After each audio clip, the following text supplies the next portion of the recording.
Okay, well, let this be a record of what I had to do. So because this was about 4 feet right here, and these are about 2.5 inches, and that comes up to about here, and with an 18-inch connecting pipe, it actually would have fallen a little short of where I have to cut. I gotta cut above here. So I got this hot water saver that actually added another like 2.5-ish inches here, another like 4 or 5 inches there. It'll actually be more efficient also, and because of the added height, that will come up to about here. I mean, I'm really gonna have to cut as low as I can and then get all the burrs and everything off, but I'm gonna do it all tomorrow. And just so everyone can kind of see like what's going on, I don't know what's happening inside the tank, but pressure or heat or both is too high. So this has been running for years and just dumping water down the drain constantly. So that's a waste of money. It's a waste of water. This one comes out the back, so now I'm gonna actually have to cut CPVC and get it all linked together the way it's supposed to be. They actually use PVC. Don't do that, because if this thing does blow, the PVC, regular PVC, can't really handle the heat that may be coming out of there, and the next one's actually going to be a lot hotter. What this does is it actually, you're supposed to set your water heater hotter, so like 140 instead of 120, because it's going to constantly be cycling and adding cold water to the hot water so that it acts more efficiently. And that way you get more hot water out of your hot water heater through the duration of its life, and then I'll actually save money too. So we're just going to test for power. There is electricity. Alright, we're going to go ahead and shut off cold water,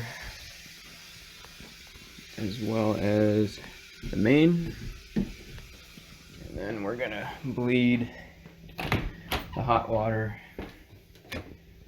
and the pressure out of here. Bleed the rest of the pressure much more quickly, and the water picking up on the valve dumps the water.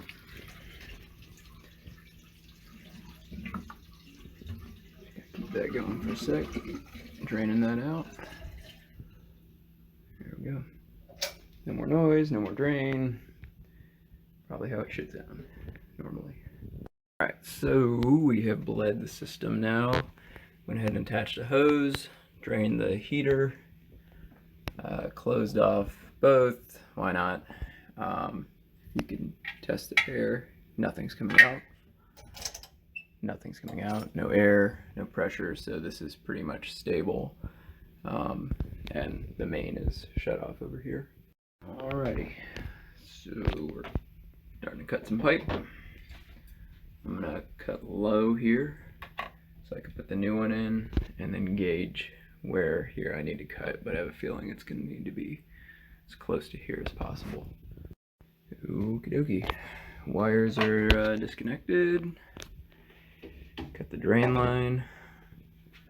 Hot water, cold water. This is free to come out. You can actually feel it's pretty heavy. I really think this is really full of a lot of sediment over probably the last 15 plus years. So yeah, I'm just gonna take this whole thing out and put the new one in. Alright, so here, once this is tightened down, this is the top where the shark bite's gonna go into here, but you need space. If I just cut it here, it won't reach. You need space to go down into here about an inch. It actually says 1.13 inches. It's pretty specific, but I'm not gonna cut there. I'm probably not gonna cut it 1 inch down either. Just give it as much as you can. This is gonna be 2 inches from the top, and I may even cut as low as I can right here. And these bend for a reason so that you can kind of joist that up onto the pipe. This one clearly won't have any issue, and that's only because I added this hot water saver.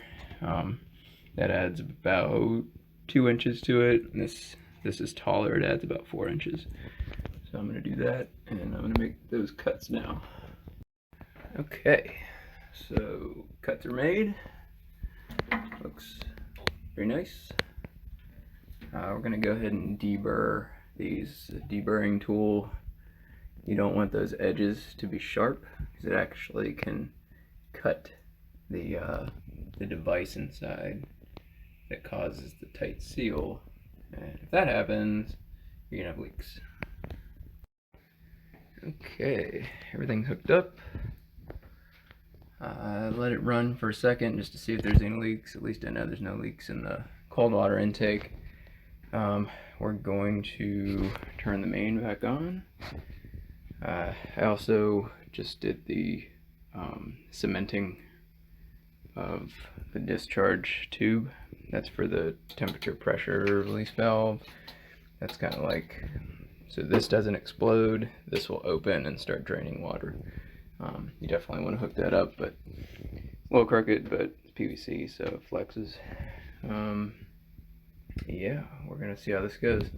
Really important, you can hook it up if you want, but make sure there's no power. Do not power this on, it even gives you a big nice sticker. This needs to be full of water, otherwise your heating elements will burn out if they're dry started. Alright, water is on, lines are open. Make sure you've got a couple hot water taps on in the house, especially the ones further away upstairs or you know, further from the tank, because you're going to want to let air into the tank. And as it's filling with water, the air will come up. Air's coming out now, it's bleeding, and then you know, ultimately you want the water to completely fill the tank before you power this on. Alright, no water. So, you know, it's been doing that for a couple years. What a waste. And now it's working properly. Brand new one. The air's not coming out of the lines anymore, so we know that this guy's full, and time to hook it up. So something important about this hot water saver, it's kind of a recycler. So for one, when you're adjusting this valve, this will come off, but water needs to be flowing. And to get really accurate adjustments, we're going to want this to come up to temp. What's supposed to happen is this tank needs to be set to a higher temperature. So it's set to 140. That was one of the suggested temp ranges. So you set this to 140, but what happens is the cold water comes in and mixes with it on the way out. So what you're going to get in the tap, in the shower, isn't 140 degrees and burn yourself. It's going to be 120. So they actually have a chart showing what that's supposed to be. 140 comes out at 120, something like that. And this is kind of handy, so they give you this little thermometer you could stick to the pipe. And once you start running hot water, it tells you what it's coming out as. So I know I set the tank to 140. Right now it's probably not completely up to temp, but just running hot water just a little bit, we're looking at about 115. And I just checked it at the tap, and it's closer to 118. I think we're gonna try and limit it to about 120. And there we have it. You can hear the electrical humming, or I'm gonna do the tech thing.